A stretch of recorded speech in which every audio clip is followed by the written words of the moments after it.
నమస్తే, welcome to metro TV. ప్రస్తుతం మనం తెలంగాణ భవన్లో ఉన్నాము.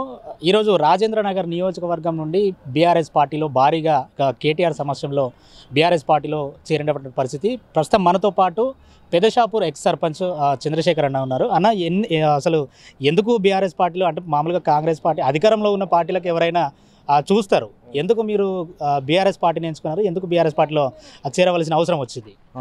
అంటే మేము అంతకుముందుకు మేము కాంగ్రెస్లో 2 సంవత్సరాలు కొనసాగించినాం.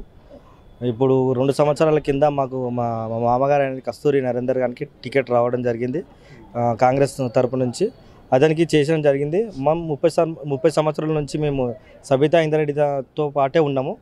మాకేంటంటే అంతకుముందు బీఆర్ఎస్లో ఉండే, ఇప్పుడు కాంగ్రెస్లో 2 ఇయర్స్ కింద టికెట్ రావడం జరిగింది. మేము జాయినింగ్ అయింది.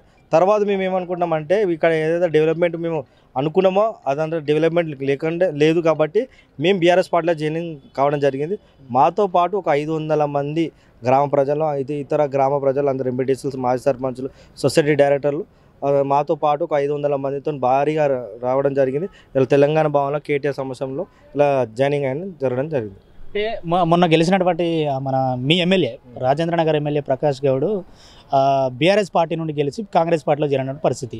అంటే ఎందుకు కాంగ్రెస్ పార్టీలో చేరినామని, నియోజకవర్గ అభివృద్ధి కోసమే కాంగ్రెస్ పార్టీలో చేరడం జరిగిందని చెప్పేసి ఆయన కూడా అక్కడక్కడ మాట్లాడిండు.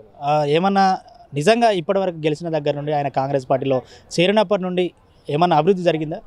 ఎక్కడ అభివృద్ధి జరగలేదు. ఇప్పటికి 4 సార్లు గెలిచడం జరిగింది. ఏదో వంకతో పెట్టి నేను ఏదో డెవలప్మెంట్ చేస్తాను, నేను గ్రామ అభివృద్ధి కోసం చేయాలని, డెవలప్మెంట్ రాజేందర్ చేయాలని ఆయన అంతకుముందు బీఆర్ఎస్లో గెలిచి ఇప్పుడు కాంగ్రెస్లో రావడం జరిగింది. ఆయన వచ్చినాక కూడా ఎలాంటి డెవలప్మెంట్ లేదు. ఇప్పటికీ 2 సంవత్సరాలు అవుతుంది ఆయన ఎమ్మెల్యే కూడా ఎలాంటి డెవలప్మెంట్ లేదు. ఆయన వచ్చి ఆయన లబ్ధి కోసం, ఆయన సంతోషం, ఆయన కోసమే, డెవలప్మెంట్ కోసం కాకుండా ఆయన కోసం వచ్చి ఆయన ఏదైతే ఆస్తులు సంపాదించుకోవడానికి వచ్చింది తప్ప ఎలాంటి డెవలప్మెంట్ లేదు. ఏదైనా డెవలప్మెంట్ ఉందంటే గతంలో 10 సంవత్సరాలు కేసీఆర్ చేసిన డెవలప్మెంటే. ఆ గ్రామాల్లో చూస్తున్నా పల్ల ప్రకృతి వనమైన ఇది నర్సరీ అయినా, మళ్ళీ కరెంట్ అయినా, రైతులకి ఏదైనా దళిత బంధు అయినా, షాదీ ముబారక్ అయినా, ఏది చూసినా కూడా మిషన్ భగీరథ నీళ్ళైనా, ఏది చూసినా కేసీఆర్ చేసిన అభివృద్ధి తప్ప ఇలాంటి చేసిన ఏం లేదు. మొత్తం మెయింటెనెన్స్ కోసం వచ్చినట్టుంది గవర్నమెంట్ తప్ప ఎలాంటి అభివృద్ధి లేదు. కాబట్టి మేము ఈ అభివృద్ధి చూసి తప్పకుండా మళ్ళీ బీఆర్ఎస్కి పోతే మాకు అనుకూలంగా ఉంటుంది. గ్రామ స్థాయిలో కూడా పబ్లిక్ కూడా ఎక్కడ చూసినా బీఆర్ఎస్ఏ చేసిన పనులు ఉన్నాయి, కానీ కాంగ్రెస్ వచ్చి ఎలాంటి ఏం చేయలేదు. కాబట్టి ఎక్కడ చూసినా ఇప్పుడు వచ్చే స్థానిక ఎలక్షన్లు కూడా బీఆర్ఎస్ఏ ఎంపీటీసీ, జెడ్పీటీసీలు, సర్పంచ్లు, వార్డు మెంబర్లు, సొసైటీ డైరెక్టర్లు ఏది గెలిచినా పక్క బీఆర్ఎస్ఏ గెలుస్తుందని చెప్పి మా ఒక నమ్మకం. మా పెద్దషాపు గ్రామాలకేంచి ఇతర గ్రామాలకేంచి ఒక 500 మంది దాకా ఇలా చేయడం జరిగింది.